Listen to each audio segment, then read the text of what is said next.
নমস্কার বন্ধুরা, আমি জয়রাজ খেল গল্প পরিবারে তোমাদের স্বাগত জানাই। আইএসএলে ইস্ট বেঙ্গল আবার ধরাশায়ী, এবার গোয়ার কাছে নিজের হোম গ্রাউন্ডে। কিন্তু কেন, কি হচ্ছে ইস্ট বেঙ্গলের?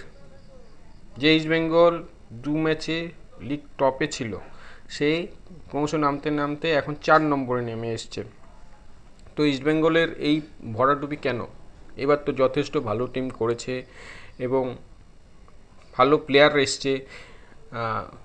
ইউসুফের জেজারি, সোজবার্গকে ঠিকঠাক লাগছে না, মানে তাকে কে এনেছে আরও 2-4টে ম্যাচ দেখলে বোঝা যাবে, কিন্তু এখনই যা খেলা দেখছি আশা দেখছি না কিছু। এবং ইস্টবেঙ্গলের যে খেলার ধরন ছিল, গোল স্কোর প্রবলেম ছিল, সেটা আবার আস্তে আস্তে ক্রমশ পরিস্ফুট হচ্ছে।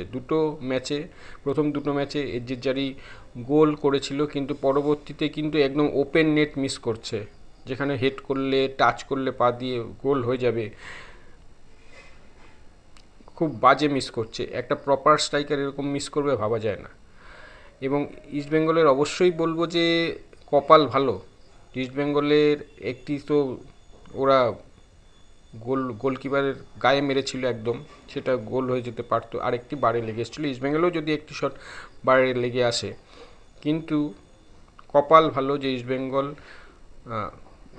মানে বেঁচে গেছে, কোনো রকমে মান বাঁচিয়েছে ড্র করে। কারণ ইস্টবেঙ্গলের যা খেলার ধরন দেখেছিলাম, জেতার কোনো চান্স ছিল না, মানে গোলের মুখেই যেতে পারছে না। ওদেরও হাঁপে যাচ্ছে, শট করছে, টোটাল 18টা শট করছে ইস্টবেঙ্গল, তার মধ্যে 3টি অন টার্গেট। রাশিদের একটি শট বার লেগে এসেছিল, গোলকিপার সেভ করার পর সেটি বার ছুঁয়ে বেরিয়ে যায়। তাছাড়া ইস্টবেঙ্গল ওপেন নেট অনেক পেয়েছে, কিন্তু গোল করতে পারেনি।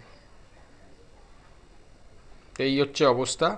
ইস্টবেঙ্গলের কোচকে অন্য স্ট্র্যাটেজি, প্ল্যান বি ভাবতে হবে। সবসময় যে প্ল্যান এ কাজ করবে এমন তো নয়, প্ল্যান বি থাকতে হবে। এবং অবশ্যই প্লেয়ারদের মন বলতে হবে, বোঝাতে হবে যে ইস্টবেঙ্গলের জার্সিটার ধার ভার কত। দুটো ম্যাচ জিতে হাওয়া লাগিয়ে ঘুরলাম, নিজেদের চ্যাম্পিয়ন ভেবে ফেললাম, এরকম ভাবলে হবে না। পজিটিভনেস আনতে হবে এবং গোল করতে হবে, যেটা সবথেকে বড় প্রবলেম হয়ে যাচ্ছে ইস্টবেঙ্গলের।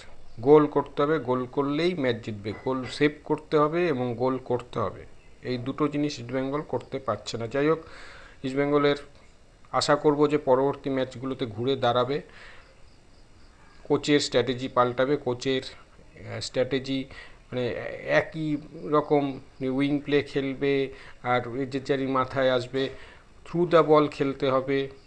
স্ট্র্যাটেজিক্যালি যদি সে প্লেয়ার চেঞ্জ করতে হবে। যদি সব প্লেয়ার প্রত্যেক দিন গোল করবে এমন হতে পারে না। সে যেদিনকে আমাদের এজেজারি গোল করতে পারছে না, তাকে তুলে আমাদের দেশীয় এডমুন্ড আছে, ডেভিড আছে, তাদেরকে একবার চান্স দিয়ে দেখতে পারে। সবসময় গদে বাঁধা প্লেয়ার নিয়ে খেলে, গদে বাঁধা স্ট্র্যাটেজি নিয়ে খেললে এরকমই হবে। তো যাই হোক, let's hope for the best. East Bengal এখন 4 নম্বরে আছে, দেখা যাক আবার উপরের দিকে ওঠে না নিচের দিকে নামে। তো বন্ধুরা, তোমাদের কেমন লেগেছে ইস্টবেঙ্গলের খেলা অবশ্যই কমেন্টে জানিও। আমার তো জঘন্য লেগেছে।